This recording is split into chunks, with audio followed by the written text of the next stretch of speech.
On this episode, we feature Colborn Bell, an early collector of crypto art and co-founder of the Museum of Cryptoart.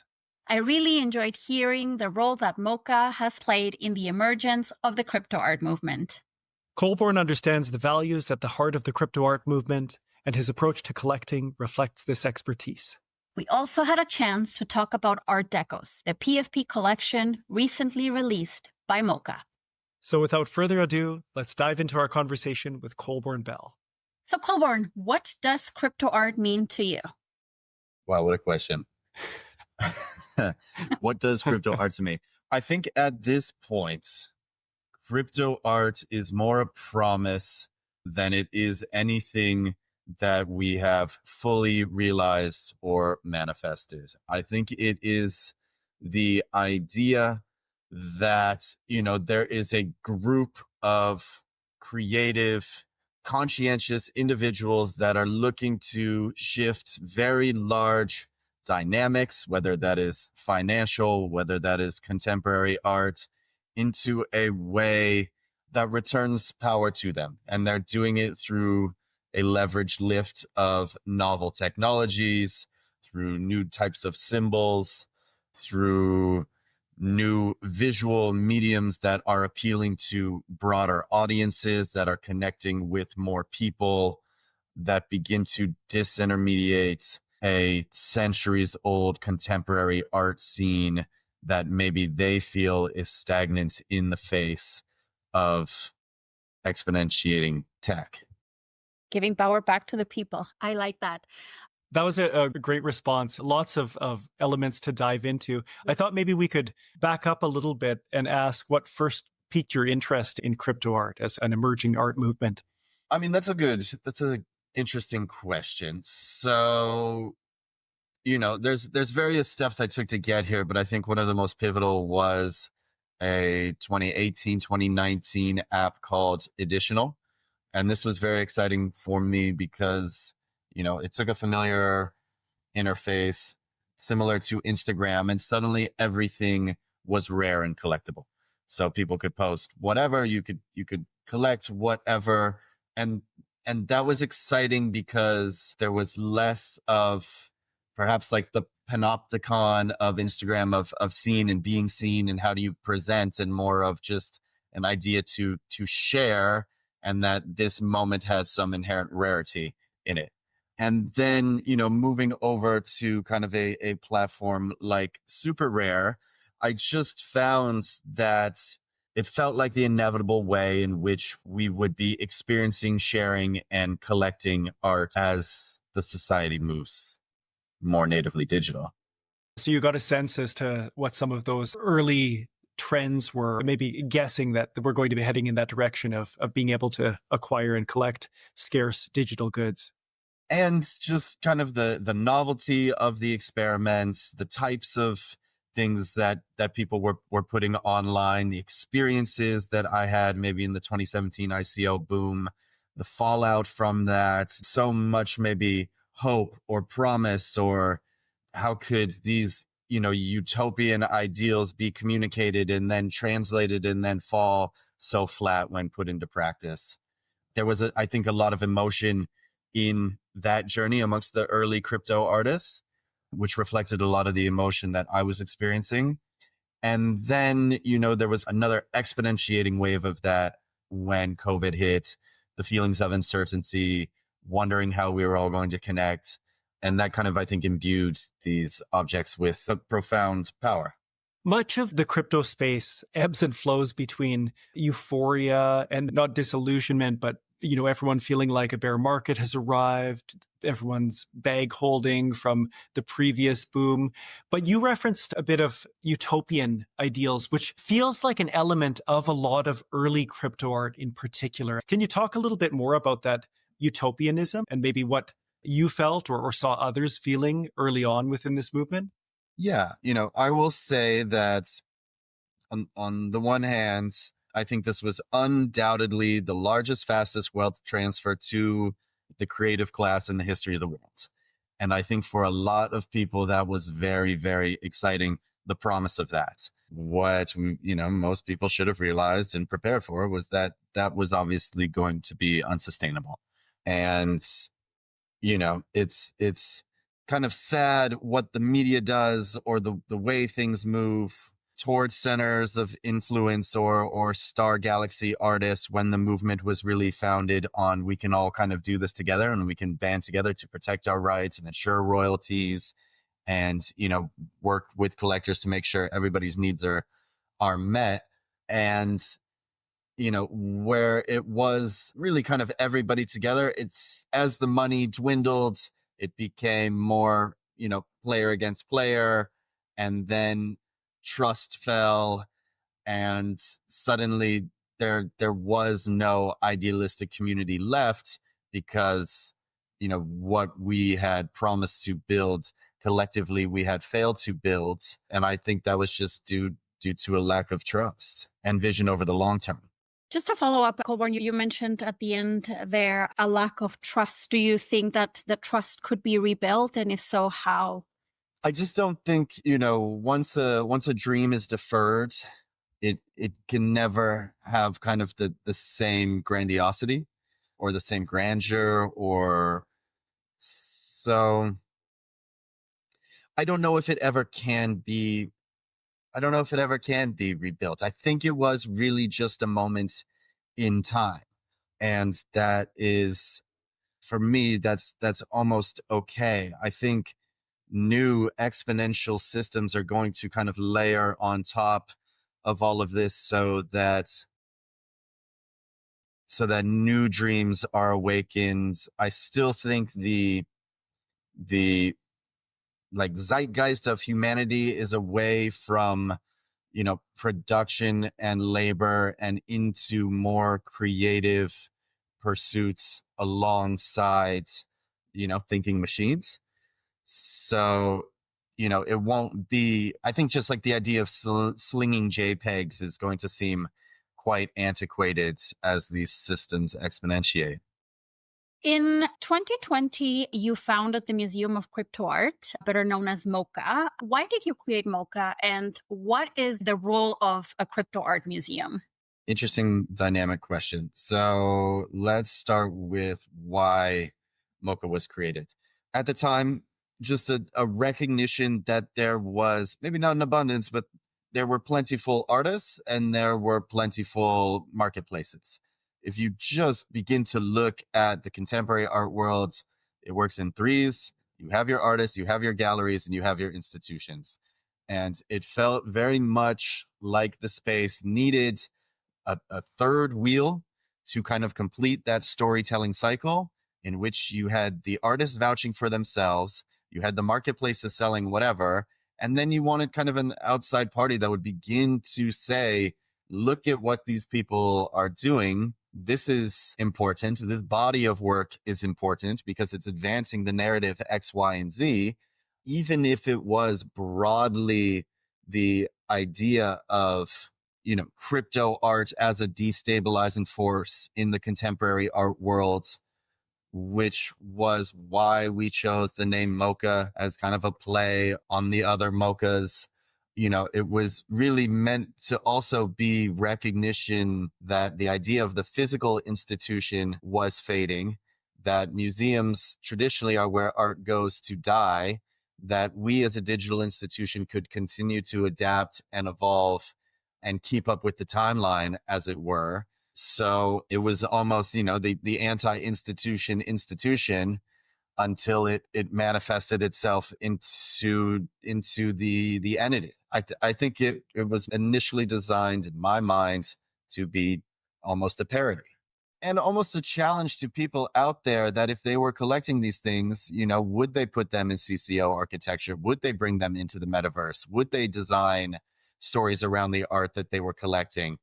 Give people open source tools to begin to explore these concepts. What did it mean to have a community collection that people voluntarily placed the art into that we didn't own? So a lot of the questions around what it means to have ownership in digital worlds.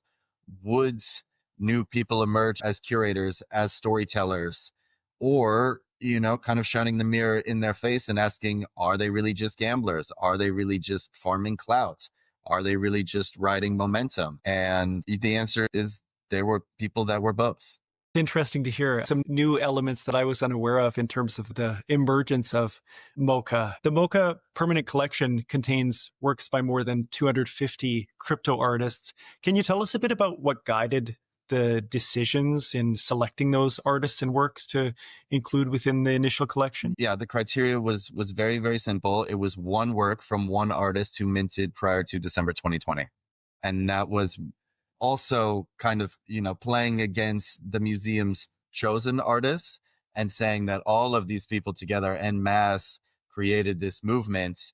And, we're not going to begin to say, which art is better than which, because it was really this mass of people adopting this new system, demanding their rights and royalties together that propagated this forward. I like that decentralized approach. It is interesting, and it stands apart from most other collecting groups you see today who go heavily into one particular artist or medium. Generative art was the flavor of maybe late 2021, 2022, even into 2023. And then, of course, you have your X copies and Beeples that have large collecting bases built up around them.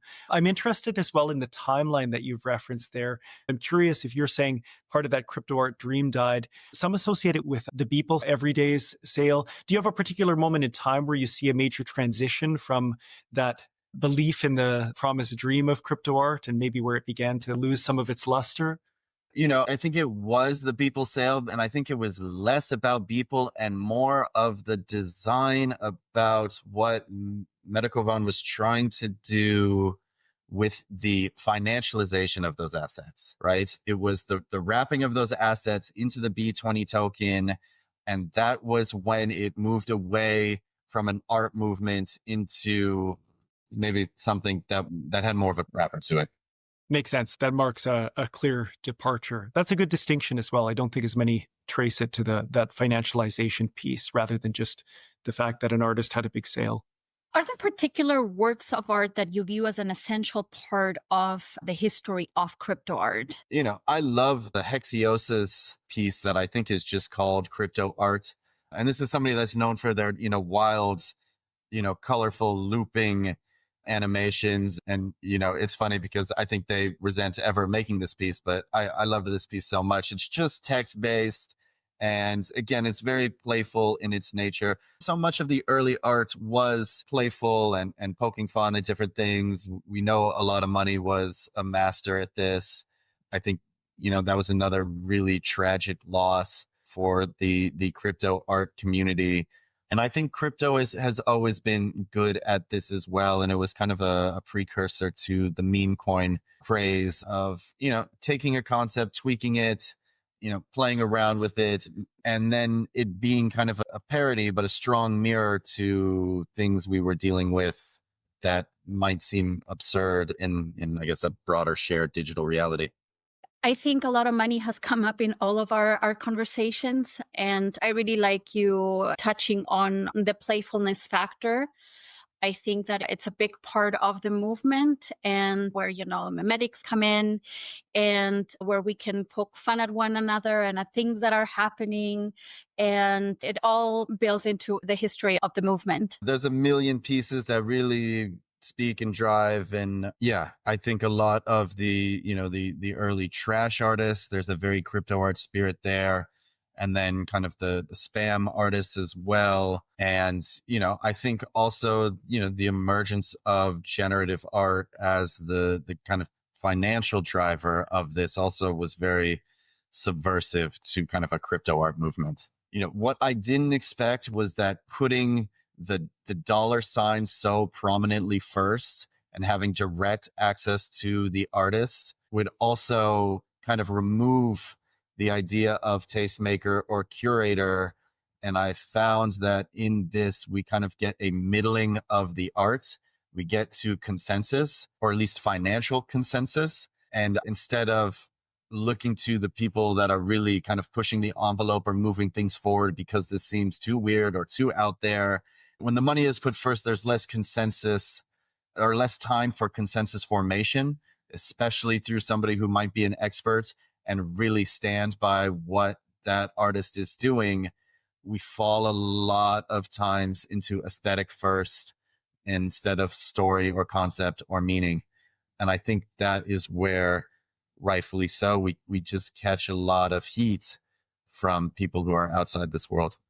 That's a great point. Tugging on some of that same thread, are there some artists that you see as being instrumental to either the early emergence of the crypto art movement or its continued evolution?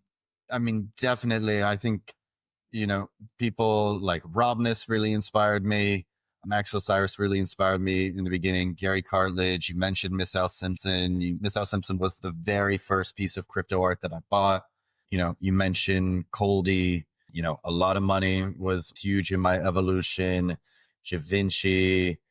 And then, I think beyond the artists, I was really able also to look at collectors like Basileus, like Esquiat, to begin to recognize that there was a cohesiveness to being able to kind of dig through and begin to kind of marry different styles of what people were doing and begin to thematically draw out things that the artists kind of across the boards weren't able to recognize.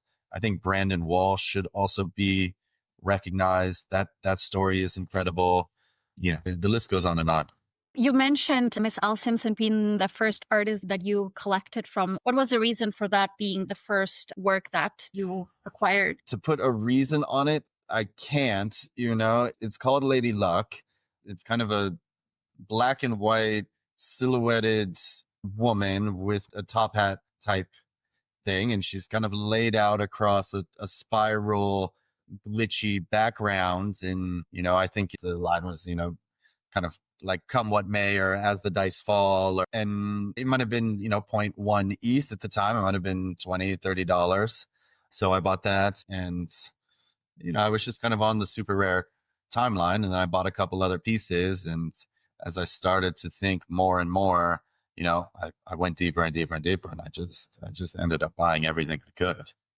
And her work is amazing and built with story and background. Yeah. Nori Harmon as well. That work is incredible. And, the spirit of these people is just as powerful as the work itself. Very true. Going back to MOCA, what does MOCA do to safeguard and preserve the digital integrity of its artworks? What does MOCA do to safeguard and preserve the digital integrity? Well, beyond our artworks, we also have a partnership with Protocol Labs in which any work that people upload into our community collection is redundantly stored within the museum archive. So we actually give a tool for people for free through this grant that they gave us to preserve any sort of digital artifact that they want.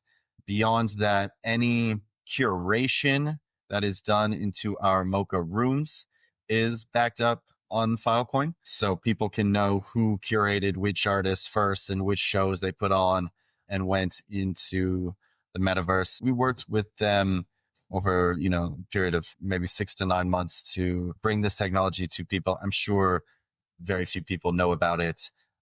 Thousands have used it, but, the idea of digital preservation, I'm sure, as Art Gnome will tell you better than me, is not very high on people's minds. It's still something that's not taken very seriously, but we're happy to see in some of our preparation all of the background that MOCA commits to this endeavor. I'm curious, the Museum of Crypto Art is not a physical museum, but you've probably put some thought into what an ideal future visit to a virtual museum should look like. Where do you see us moving towards in that future of experiencing art in a non-IRL way? That's interesting because in 2020, we started out in VR. And VR was where all of this really clicked and made sense for me. It was fully immersive. It was at scale. You could move pixel close to the artworks. It was such a profound and moving experience that I could say that if there was more art in VR, that I would much prefer to put that on and go experience digital art in that way than to, go to a museum.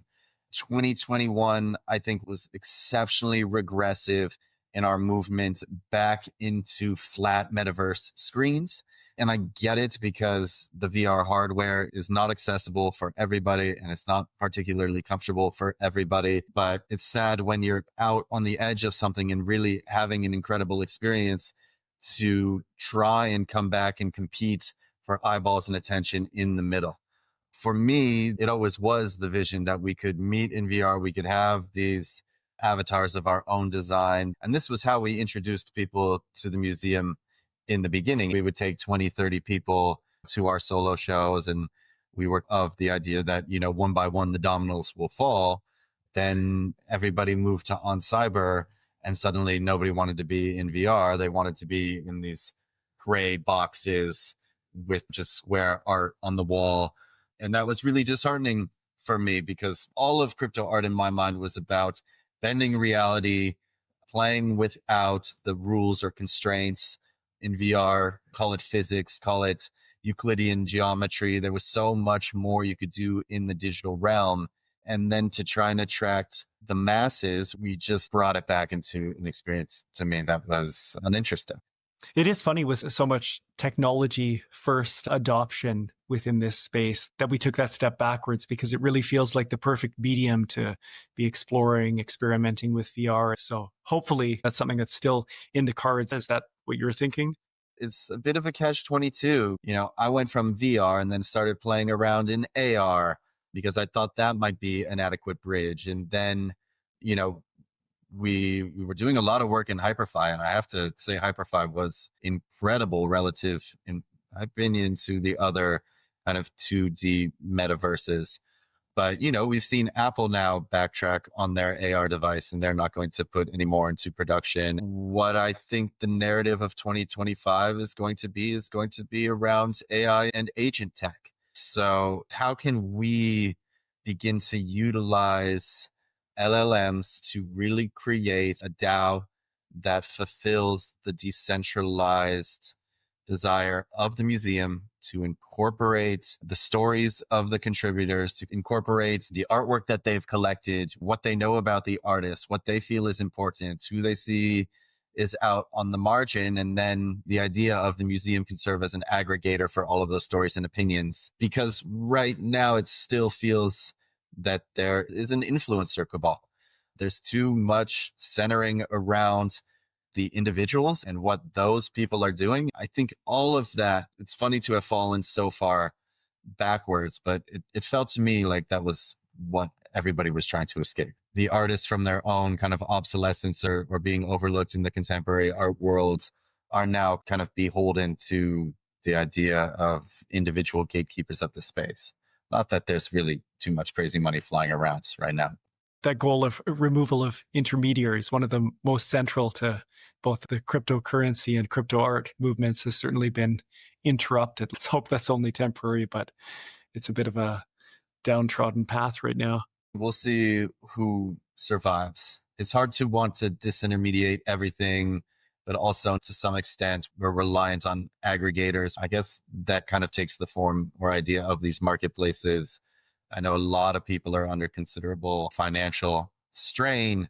It's sad because everybody has to ultimately be regressive to survive. And I think that was a lot of what we wanted to interrogate as we launched our PFP project. Well, that's a perfect segue to our next question, which is exactly about the PFP project that MOCA recently launched, Art DeCCOs. What does this release involve, and how did the idea for this collection come to life? If you look at what we've done compared to something like Pudgy Penguins, it's just the exact opposite, right? It's really kind of funny. So, everybody, of course, bootstraps community first and then layers product on top of that. We, to some extent, just, I guess, bootstrapped a collection first and then said we want to be a DAO that preserves these kind of fundamental core tenets of crypto art. So I think the PFP project is fun because it goes back to that speculative mania. Just from an aesthetic standpoint, it stands in stark contrast to so much of what was produced because they're all uniquely one of one. Although they are DNA based, So they are able to kind of play with the idea of rarity. There's 4 DNA traits. There's a kind of collector lineage from caveman all the way up to artificial intelligence. Includes things like kings and popes and sultans, the Medici family, bankers, industrialists. There's crypto memes that are baked in there. Everything from, Bored Ape Yacht Club, CryptoPunk, to Ringers, Fidenza, Chromie Squiggle, Surprised Pikachu, Wojak, Pepe. There's the incorporation of an artist self-portrait and another 20 artists from Warhol, Basquiat, Cindy Sherman.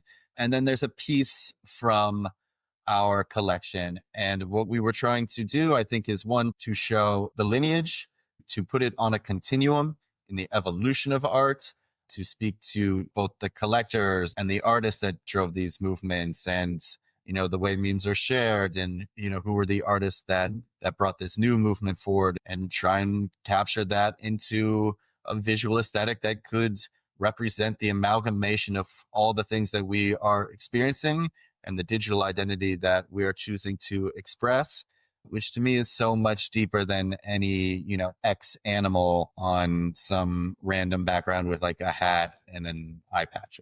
And then from there, I think it's almost a time capsule in that all of these are done through a very wild stable diffusion pipeline via Comfy. And I think is marking that evolution away from perhaps skill-based digital artistry into AI assisted. It won't be the people who really have mastered Photoshop or have mastered Cinema 4D. It'll be what can you begin to prompt and design. This stuff is starting to look better or more powerful than what somebody is able to spend hours on crafting the minutia. Now the machine is able to do it. Yeah, I really love how art is definitely at the forefront of the project and how it communicates that shared culture. And I really enjoyed seeing how so many people are adopting them as their new PFPs. We might be next. We'll Yeah, we were very happy with the response and how it turned out. And I don't think there was any expectation that it would sell out right away, but we wanted to kind of just sit there in contrast as the space evolves. Again, everything we do is really just longevity based. I really like how the honoraries that have spread out across the space are not based on clout. It's usually who's the biggest account or influencer out there. And you've helped to shed light on some smaller creators, some artists who have been around and been influential, but don't have as big a podium to stand behind. And I think that's great. That's unique, and it's not commonly done within this space. So kudos to you and the gang for doing that. Yeah, and I don't have any expectation that we are going to ever close the honoraries. I'd like to continue to make these for people, perhaps even to kind of, share publicly that pipeline so people can make their own things based on these DNA traits, kind of like everything we do, just open source it and share it more broadly. I have a question specific to your background, since you've had a long-standing interest in collecting crypto art. What advice would you offer to collectors who are looking to build a comprehensive collection and not one that's just built around the popular flavor of the day? I definitely went in shooting first and asking questions later. There was really no guidance. I kind of learned and saw that it could be done from people like Basileus and Espiat and Token Angels, another major influence, Moderates. So I knew that it could be done. I didn't know quite how to do it. I didn't know all the stories that were out there. But if I was to advise anybody now, it's identify first your intention and then try and work with somebody to achieve that intention. You can kind of like middle your way into a generative art collection. That's pretty easy. If you want to be a real crypto art supporter in the way that I think the future crypto millionaires and billionaires will kind of be the Steve Cohens of our generation, to come back around and support something that is really meaningful to them, then you're going to want to know who is evangelizing decentralization. You're going to want to know who is evangelizing anonymity, who is evangelizing the freedom to transact all of these things we take for inherent rights in crypto, how are they being communicated in a visual language? And how has that artist consistently played with those symbols and developed these motifs over their career? And I don't think that's really something you fall into. You know, you as a person can kind of fall into an aesthetic style that you like, but it takes some deeper understanding and some deeper research and a sense of purpose and intention to get to a collection, a broader collection that really speaks deeply to you. Colborn, what do you think the future holds for crypto art, and how does MOCA fit into that vision? I think the crypto art community, if there is such a thing left, if that center of dialogue used to be on Twitter, that feels increasingly like a barren hellscape. And I think we are still one of the few, if the only, institutions of crypto arts that can begin to call people back to that center. I really believe in the promise of agent tech being fundamental to developing a hive mind around crypto art and a more broadly biased place. Instead of one person's bias, maybe there's 10,000 people feeding their bias into an agent. And that can be a great starting place for people who want to just ask questions without doing so in a public way. They can begin to get resources. They can begin to find people like Eleanor Breezy or Fanny Nakubi or curators who have really been around the space for a long time. I still think the purpose of the institution is to hold that center and to really try and make people like myself redundant. That is my goal in all of this, is to kind of obfuscate myself out of this and really give a platform for the people's voices to come together. If we go and look back at, the original mission statement of the museum, it's a common truth is found when many voices are heard. And that, I think, is still our North Star, building the tech that will allow many voices to be heard. Irrespective of the money they have or the collection they have, it should just really be based on their willingness to participate, to share, and trying to level that playing field as much as possible for people's passions to rise. It's a wonderful mission, and it's one we hope to see come to fruition in the not so distant future. It's wonderful to hear part of the early story of your own collecting experience, as well as the evolution of the Museum of Crypto Art, which has left us with so much art to enjoy and continues to lead us forward into the future of crypto art. Thank you. It's been a pleasure. Thank you all for the time.